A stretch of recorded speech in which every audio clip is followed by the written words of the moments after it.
Hello Union family, I'm Charles with American Workers First. Welcome back to Union Facts Friday. Today we're taking the time to thank a union.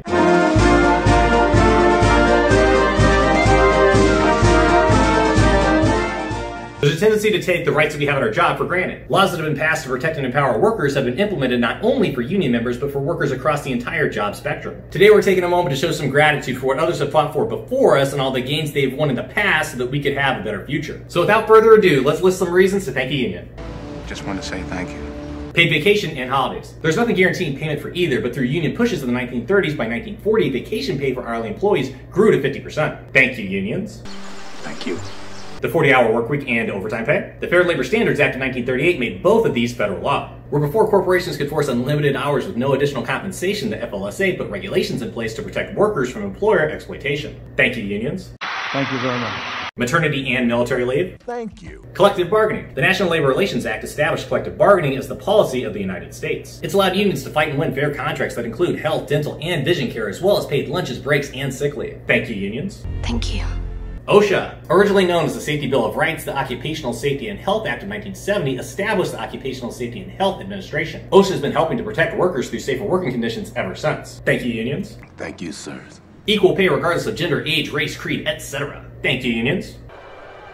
Thank you. Wrongful termination laws. In a union environment, the company has to establish a just cause in order to discipline or discharge a worker. The employer also has to prove that the reason is just and fair. There are 7 standard tests for just cause, and every single one of them is designed to protect workers from wrongful termination. Thank you, unions. Thank you. Workers' comp, Social Security, and superannuation, which is just a fancy way to say pensions. Thank you, unions. I just want to say thanks. Union stewards and the duty of fair representation. They work for you. It's their responsibility under the law to represent every member equally and fairly without discrimination. Thank you, unions. Thank you. The Americans with Disabilities Act. Thank you, unions. Thank you very much. Sexual harassment laws. Thank you, unions. Thank you.